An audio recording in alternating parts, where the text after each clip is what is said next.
Millie et le volcan. Le soleil brille ce jour-là au-dessus de Chicalor. Et comme à chaque fois que la météo est au beau fixe, le château des elfes ne désemplit pas.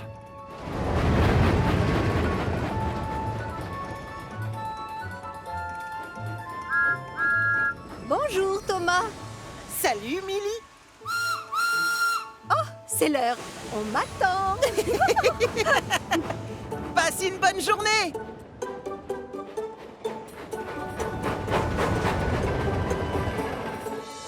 À l'autre bout de la propriété du comte, le chantier du nouveau projet est déjà bien avancé. Le parc des dinosaures est presque prêt.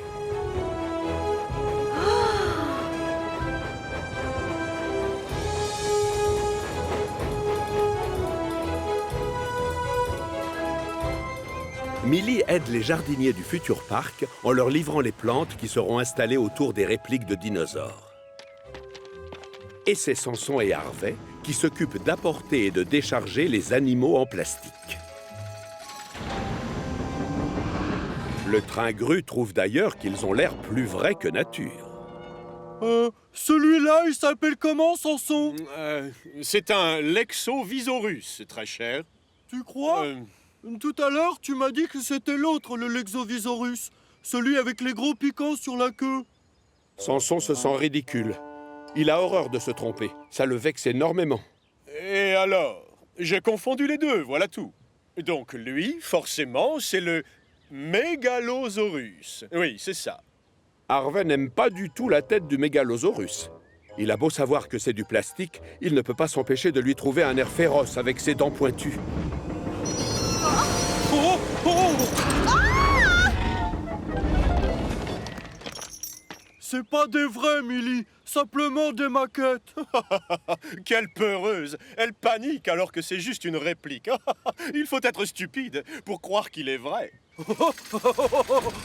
Tu n'as aucune raison d'avoir peur comme ça. Sachez que je ne suis ni stupide ni peureuse. C'est moi qui suis en charge des trains qui travaillent au château des elfes. Et le comte est très content de mon travail. Oh, on l'a vexé ou quoi? Le comte s'est tout de suite rendu compte que Millie était énervée. Et elle vient de lui expliquer la peur qu'elle a eue en voyant la tête du dinosaure. Merci. Tu vois, ça me donne une très bonne idée. Vraiment, merci. Tu en as sous la cheminée, toi, je te félicite. Millie a l'habitude des idées farfelues du comte. Et elle se demande ce qu'il va encore inventer. Mais comme elle est consciencieuse, elle retourne travailler. Pour autant, elle n'a pas oublié les moqueries de Samson et de Harvey. Et elle a beau ne pas être rancunière, elle leur en veut beaucoup de l'avoir traité de stupide. Oh, regarde-le, celui-là, Samson. C'est quoi comme genre de dinosaure, tu le sais? Mais ce n'est pas un dinosaure, enfin. C'est ce qu'on appelle un volcan. Jamais entendu parler avant. Incroyable. Il y avait beaucoup de volcans à l'époque où vivaient les dinosaures. C'est pour ça que le comte a insisté pour en avoir un dans son parc. Oh, mais comment... c'est quoi un volcan au juste? On reprend depuis le début. C'est un peu comme une petite montagne. Seulement, c'est très chaud à l'intérieur, comme une énorme chaudière vapeur. Et quand il entre en éruption, il crache de la lave. Oh là là, ça a l'air dangereux. Ah, c'est ça, tu as tout compris. Un volcan, c'est parfois très dangereux, en effet. Vraiment très dangereux. Harvey, qui est très peureux, a les pistons qui tremblent. Tu as vu ta tête? Tu as peur! Alors que moi, au contraire, je n'ai peur de rien. D'ailleurs, ce n'est même pas un vrai volcan. Cachée derrière un buisson, Millie a assisté à toute la scène.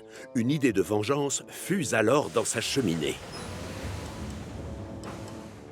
Un peu plus tard, elle va aider un jardinier à ramasser tous les branchages tombés près des voies. Ils doivent ensuite trouver un endroit pour les brûler en toute sécurité.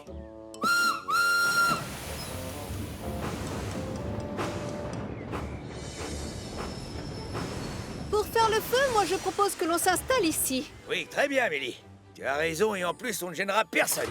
Le jardinier est loin de se douter que la locomotive n'a pas choisi cet endroit au hasard. En effet, à quelques mètres seulement se trouve le faux volcan en résine. De leur côté, Samson et Harvey continuent à installer les dinosaures. Quand tout à coup, ils aperçoivent une fumée très inquiétante. Oh! Pourquoi tu freines comme ça? Là-haut, tu as vu? C'est le volcan!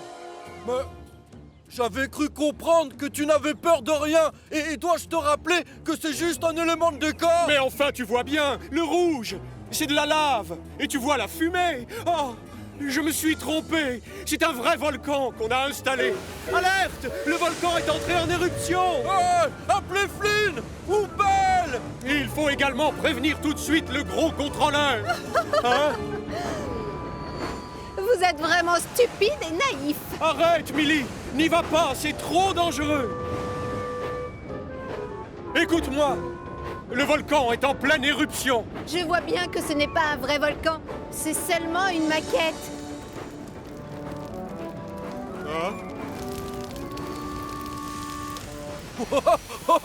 Ce n'est pas le volcan qui brûle! C'est juste le gardien qui a fait un feu avec des branchages! Je vous ai eu.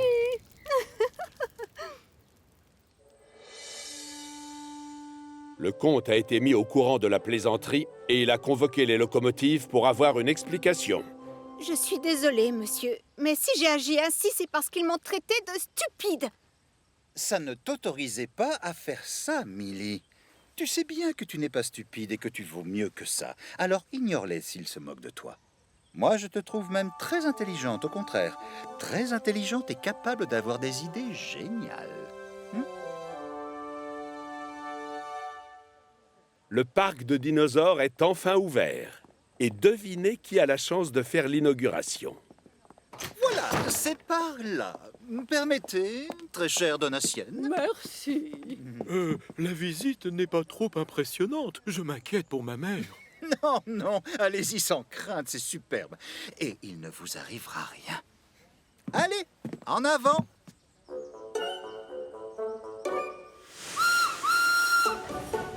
C'est à Millie que revient l'honneur de faire visiter le parc aux invités du comte. Oh, je sens que l'on va bien s'amuser. Oh, regarde comme il est grand celui-là. Incroyable! On dirait un vrai! C'est un chef-d'œuvre. Il n'a pas l'air commode celui-ci. C'est extraordinaire! On dirait qu'ils sont vivants! En passant près du volcan, le gros contrôleur et sa mère sont impressionnés de voir de la fumée sortir du cratère. Oh, j'adore. Oh, il est drôle celui-là, avec les piquants sur la queue! Attention, ils ont l'air bien pointus. C'est vraiment merveilleux! C'est la première... Mais le comte leur a réservé une petite surprise.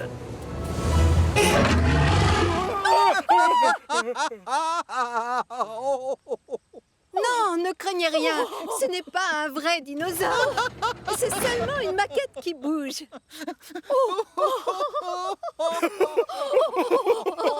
Ah, tu me rassures, Millie. On se doute évidemment que ce n'est pas un vrai dinosaure, mais c'est très amusant de faire semblant.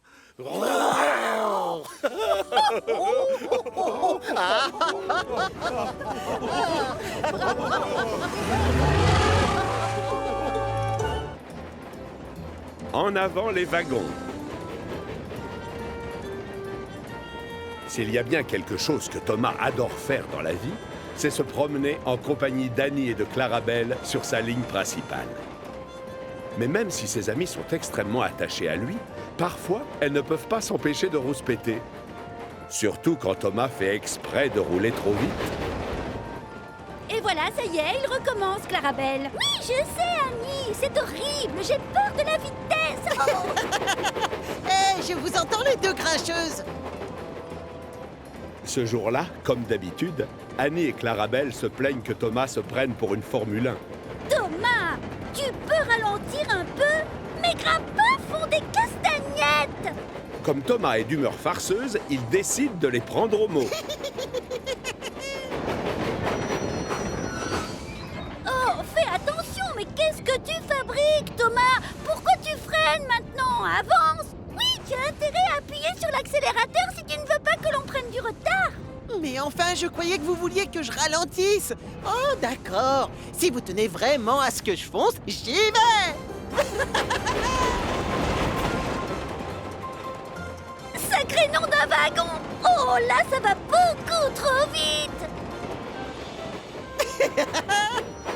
C'est cruel, Thomas! Très très méchant, tu nous déçois! Et c'est avec beaucoup de retard sur l'horaire prévu que Thomas finit enfin par arriver à la gare des Fleurs. Passez-moi, je surchauffe. Je devrais déjà avoir emmené plusieurs wagons vides à la carrière à cette heure-là. Oh! Au même moment, Kathleen s'apprête à se garer devant les hangars. Et s'il y a bien une locomotive capable de battre des records de vitesse, c'est celle-là.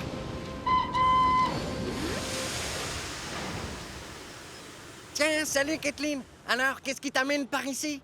Ben en fait, j'ai roulé tellement vite, j'ai plusieurs écrous qui se sont desserrés. Je vais passer faire un tour à l'atelier pour qu'on me les resserre. Tu crois que je peux laisser mes wagons ici pendant que je m'absente? Oui, bien sûr, vas-y.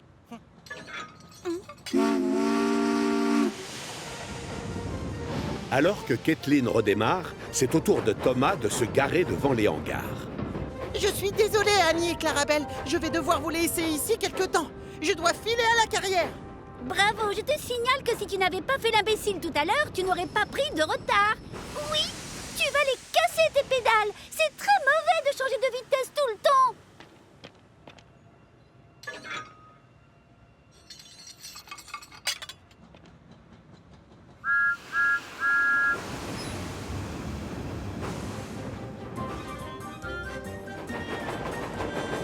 Thomas n'a pas envie de se faire disputer par le gros contrôleur, alors il appuie à fond sur l'accélérateur.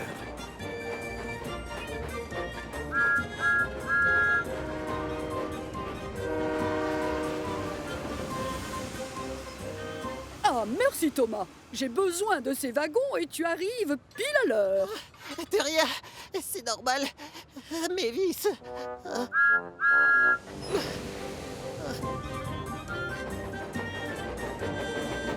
Et hop, demi-tour.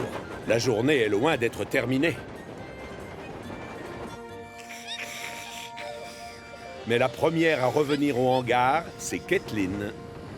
Je suis venue reprendre mes wagons, Charlie. Oui, c'est bon, j'arrive.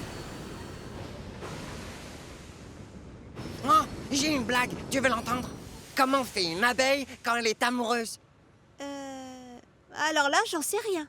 Elle fait tout le temps des bises.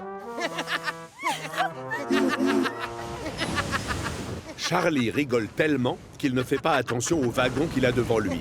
Et il donne Annie et Clarabelle à Kathleen, en plus de ceux avec lesquels elle travaille d'habitude. Oh, Thomas est revenu de la carrière. Ah, enfin, il est tard. Je dors.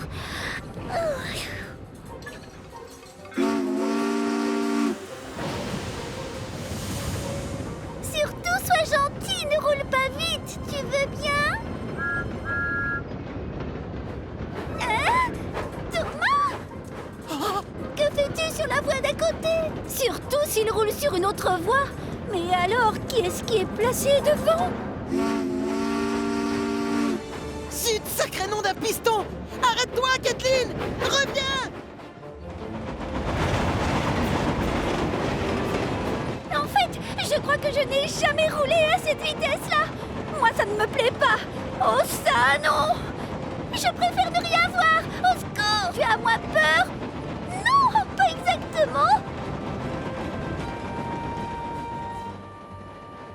Le cauchemar est terminé, mesdemoiselles.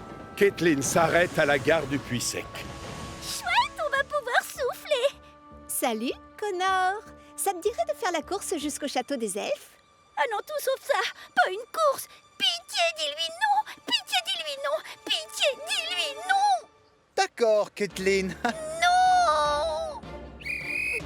Attention, prêt? Partez! Oh, non.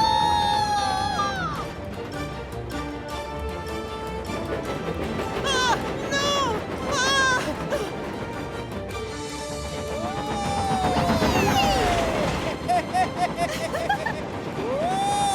Tu n'arriveras pas à me battre cette fois. Ah, tu crois? C'est ce qu'on va voir! Oh, pitié. Ah, plus jamais je ne me plaindrai voudrais que Thomas roule trop vite, c'est juré. Si seulement il était là.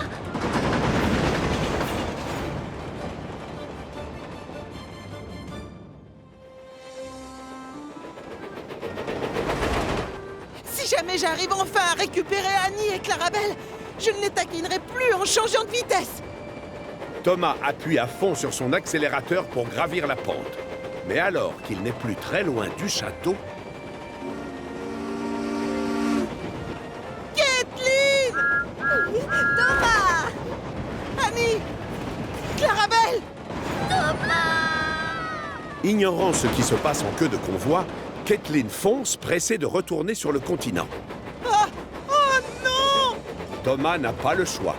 Il doit absolument l'intercepter avant qu'elle ne traverse le pont des Vicaires.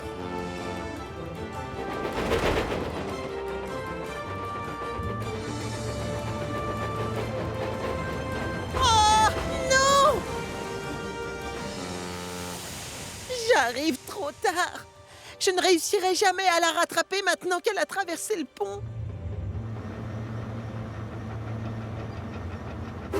Oh. Tiens, bonjour Thomas. Bonjour, Hiro. Heureusement que j'ai pu arrêter Kathleen à temps. Elle était sur le point de partir avec tes wagons. Oh, Annie et Clarabelle, c'est gentil de me les ramener. Merci beaucoup. Ah oui, oh vraiment merci de tout mon cœur. Oh oui, encore merci, merci.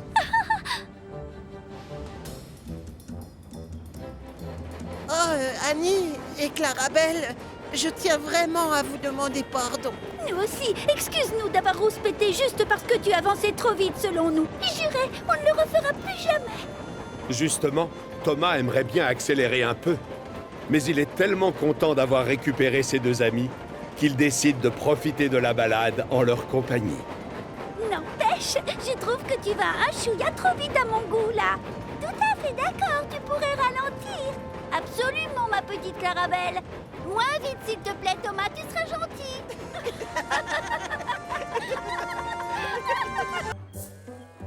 Une aventure mouvementée. Autrefois, Oliver et Toad travaillaient ensemble pour les chemins de fer du Grand Ouest. Ils en ont vécu des aventures tous les deux. Seulement le souci, c'est qu'Oliver est très vantard et qu'il ne se lasse pas de raconter ses exploits. Et ensuite, il y a eu la fois où je me suis retrouvé abandonné en plein milieu de la décharge. Oh, moi qui aime l'aventure, j'ai adoré. J'aurais dû en faire un film. Oui, je sais, monsieur Oliver, j'étais là-bas avec vous, vous vous rappelez? Et vous m'avez déjà raconté l'histoire 100 fois. C'était la première fois qu'un membre du Grand Ouest réussissait l'exploit de se tirer d'affaire seul. C'était la pleine lune cette nuit-là. Et le vent secouait les arbres comme des pruniers. Et pourtant, j'avais pas peur. Je ne manque pas de courage. Ce doit bien être la 100e fois que Toad entend cette histoire. Il était même capable de la réciter en même temps qu'Oliver. Toad aurait donné n'importe quoi pour changer de locomotive et ne plus avoir à supporter son bavardage. Ça oui, mon aventure dans cette décharge est certainement celle qui restera dans les annales des exploits de Chicalor. J'en mettrai mon piston au feu. Ah, Toad a de la chance. Son souhait est exaucé. Oliver se voit confier une mission et il doit laisser son fourgon-frein. Au revoir, Toad. À tout à l'heure. On continuera notre discussion plus tard. Enfin tranquille. Toad savoure ce moment de calme et de silence. Ce qu'il aime un peu moins par contre, c'est rester à la même place sans rien faire. Du coup, il se prend à rêver à une aventure qu'il pourrait vivre lui-même. Les fourgons-freins, pouah! Je ne comprends pas pourquoi on nous force à en prendre un. Je n'ai jamais eu d'accident, moi. Pardon, monsieur James, bonjour. Vous avez besoin d'un fourgon-frein, si j'ai bien entendu? Je peux vous aider, peut-être? Toi? Et en quoi es-tu différent des autres fourgons? Allez-y, demandez autour de vous. J'adore aider tous ceux qui transportent du charbon et mes freins sont super costauds et... Oh, dites oui, monsieur James. Ah oui, bon d'accord, ça va, oui, j'accepte. Mais alors dépêche-toi, j'ai pas toute la journée, moi. Et c'est ainsi que Toad se retrouve à l'arrière du train tiré par James. Le convoi prend la direction de la ville des Vicaires pour le plus grand bonheur du fourgon-frein. J'imagine que tu ne voyais pas souvent de locomotives aussi splendides que moi dans le fameux Petit Ouest, sur la ligne où tu roulais avant. Non, monsieur, mais... Et sais-tu que c'est moi qui ai la chance d'avoir la carrosserie la plus brillante de toute l'île de Chicala? Oui, monsieur, je l'avais deviné. Tu pourrais faire des kilomètres et ne jamais croiser de locomotive qui ait plus de classe et d'élégance que moi.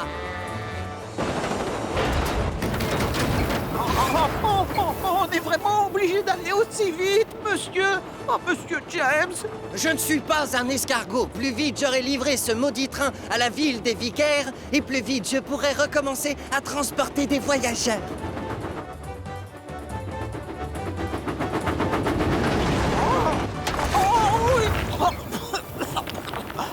Oh, pitié, monsieur, moins vite. Ça devient dangereux. Oliver roulerait moins vite avec des wagons pleins.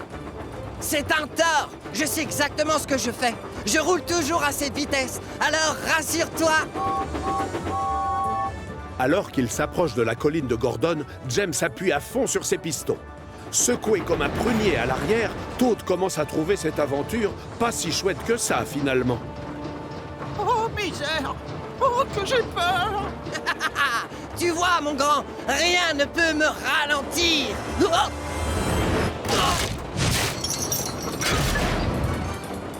Oh non! Oh, monsieur James!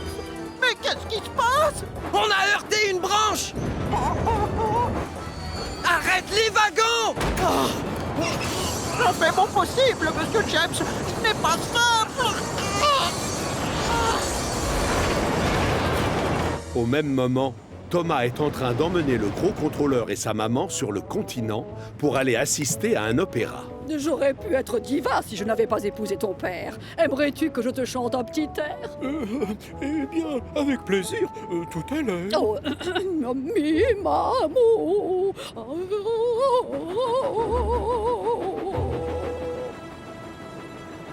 Oh, passez-moi, je surchauffe.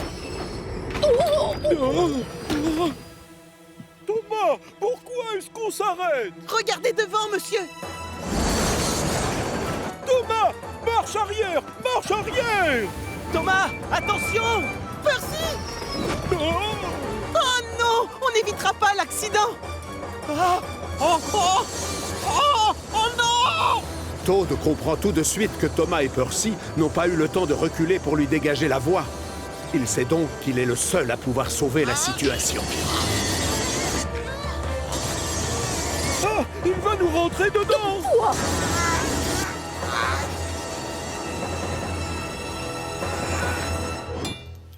Ouf, on l'a échappé belle. Toad a réussi à s'arrêter pile devant la locomotive bleue. Après avoir eu la peur de leur vie, tous sont soulagés. Alors là, chapeau, Toad! Oh, merci, monsieur Thomas. J'ai juste fait mon travail, en fait.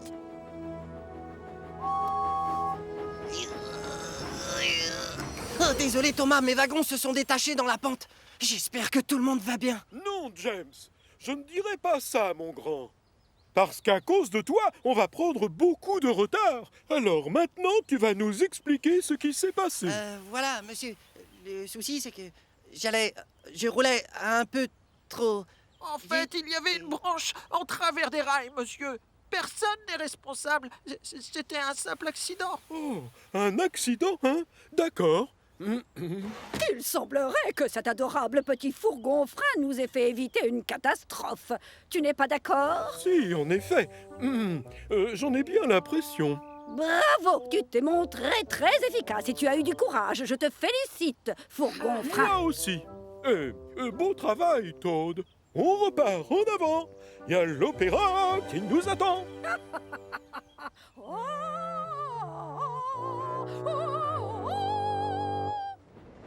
Toad n'arrête pas de penser aux compliments que lui a fait Donatien Hat.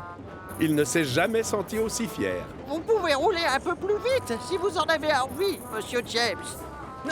Non, je te remercie, Toad, mais comme ça, c'est bien. On n'est jamais trop lent, ni trop rapide. C'est ce que je dis toujours à mes wagons.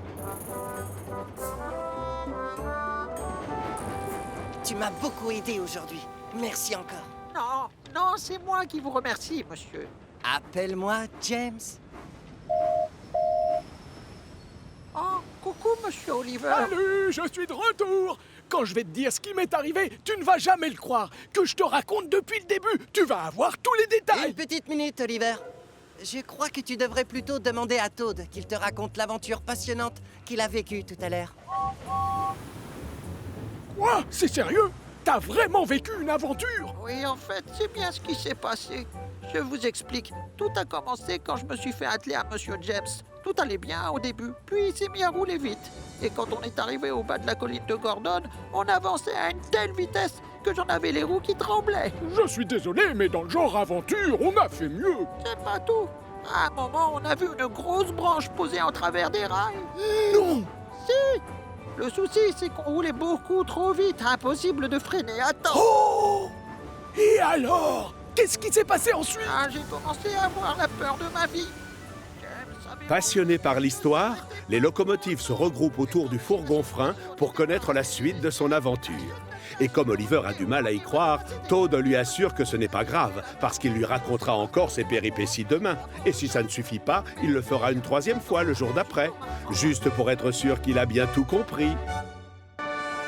Le ministre des Transports. C'est aux premières heures de la matinée, alors que Thomas et ses amis se réveillent à peine, que le gros contrôleur arrive ce jour-là à la gare de triage. Les amis, je compte sur vous pour être irréprochables toute la journée. Un VIP va venir sur l'île tout à l'heure. C'est quoi un vide IP? C'est de l'anglais, Percy. Ça veut dire passager vraiment important. C'est exact, Thomas. Et sachez que notre invité est un ministre du gouvernement. Et donc, il va me remettre un prix d'honneur pour service rendu au transport. J'imagine que ça va être moi qui vais aller chercher notre visiteur. Ah, désolé, Gordon, mais Spencer est déjà en route avec le ministre. Spencer? Oh, fallait s'en douter. Je vais tout faire pour arriver un peu en avance, d'accord? Je sais à quel point la ponctualité, ça compte pour les gens comme vous. Ah, merci beaucoup, Spencer. Garde bien les yeux sur les rails, je te prie.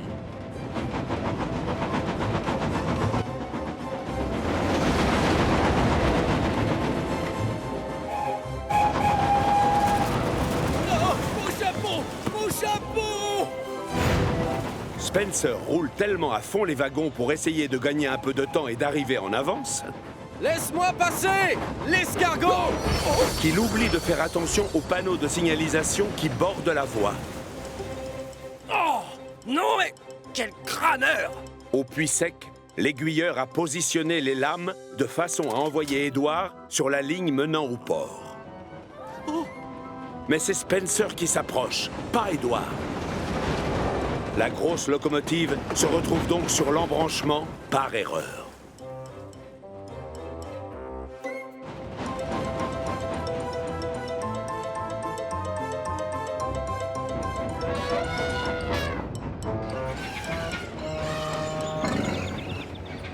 On ne devrait pas être déjà arrivé aux 4 vents? Peut-être que je devrais rouler encore plus vite, non? Peut-être. Le souci, c'est que Spencer ne se trouve plus sur la ligne qui dessert les 4 vents. Il se trouve maintenant sur la voie qui conduit à la mine d'argile.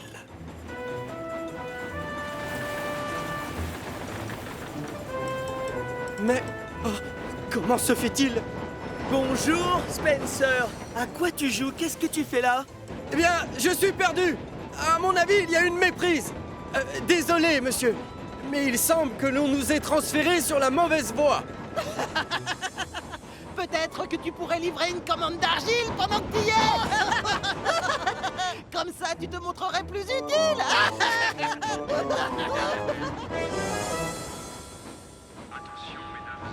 C'est donc avec énormément de retard sur l'horaire prévu que Spencer arrive enfin à la gare des 4 vents. J'ai pris ce train pour vous remettre le Grand Prix des transports. Seulement, il y a un hic. Je suis loin d'être impressionné par ma locomotive. C'est le moins que l'on puisse dire. Il est hors de question que je retourne chez moi avec cette locomotive. Oh, pas de souci. Moi, je vais vous ramener sur le continent, monsieur. Merci, Gordon, mais c'est à moi de décider qui raccompagnera le ministre en fin de journée.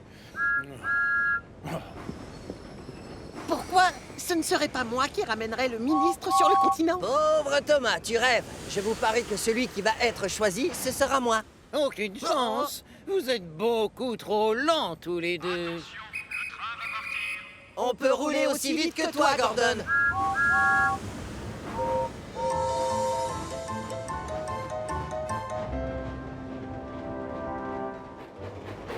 Ce jour-là, toutes les locomotives ont travaillé à fond les wagons pour montrer à leur chef qu'elles aussi pouvaient rouler vite.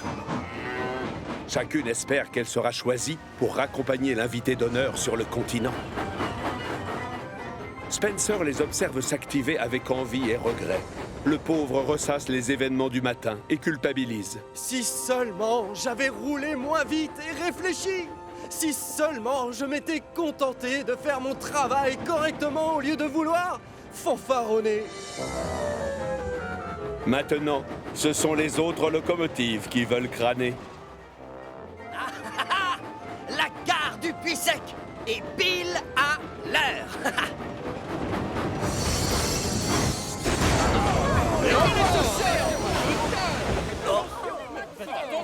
Qu'est-ce qu'elle est brusque, alors? James, pense aux pauvres passagers. Tu ne dois pas freiner aussi brusquement. Ah oui? En tout cas, mes passagers peuvent descendre sur le quai. Pas les tiens. Hein? À trop vouloir gagner du temps, les locomotives font n'importe quoi. Résultat, tout le monde est en retard. Oh!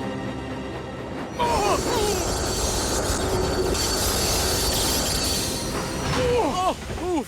Oliver, qu'est-ce que tu fais sur ma voix? Quoi, ta voix? Et d'abord, qui a dit que c'était la tienne? Il y a deux façons de régler ce différend. Soit on le fait à la manière du Grand Ouest, ou... Je la connais, la suite. Ou rien du tout. Comme toujours, c'est toi qui veux être chef. Toutes les locomotives font n'importe quoi et commettent des bêtises. Mais dans cette catégorie, c'est Thomas qui remporte la palme.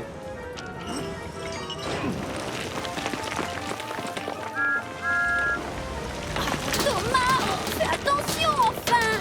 On n'a pas besoin de charbon. Désolé. Forcément, à la fin de la journée, le gros contrôleur est terriblement déçu par son équipe de locomotives. Tout le monde a le droit de faire des erreurs. Mais quand on veut en mettre plein la vue et rouler très vite, on fait souvent encore plus d'erreurs que d'habitude. Et vous avez tous fanfaronné sur les rails. Aucune des locomotives qui sont devant vous ne mérite de vous ramener sur le continent, monsieur. Peut-être que je pourrais vous prêter ma voiture. Ah, quelle humiliation. Peut-être que vous devriez me laisser accompagner notre invité sur le continent? Tu es sûr, Spencer? J'ai retenu la leçon, faites-moi confiance, monsieur. Et je vous demande juste de m'accorder une autre chance. C'est Spencer qui a raison. Nous faisons tous des erreurs et nous méritons tous une seconde chance. J'ai décidé d'oublier ce qui s'est passé aujourd'hui. Et peut-être que je serai de retour demain matin pour voir si ces locomotives sont aussi efficaces qu'on le prétend. Oui, monsieur. Et merci, surtout. Attention, le train va partir dans 5 minutes.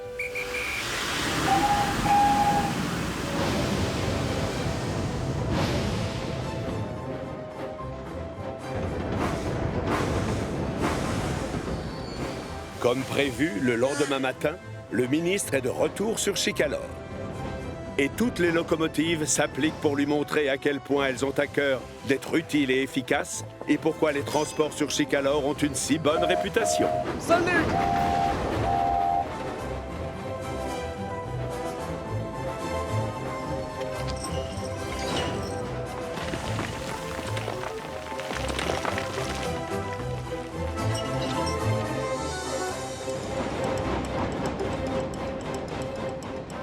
Excellent! Vous pouvez être fier. Vous le gérez vraiment bien, ce chemin de fer. Alors, tenez. Oh, ah, j'étais sûr qu'il serait efficace. Oh, je vous adore, mes locomotives!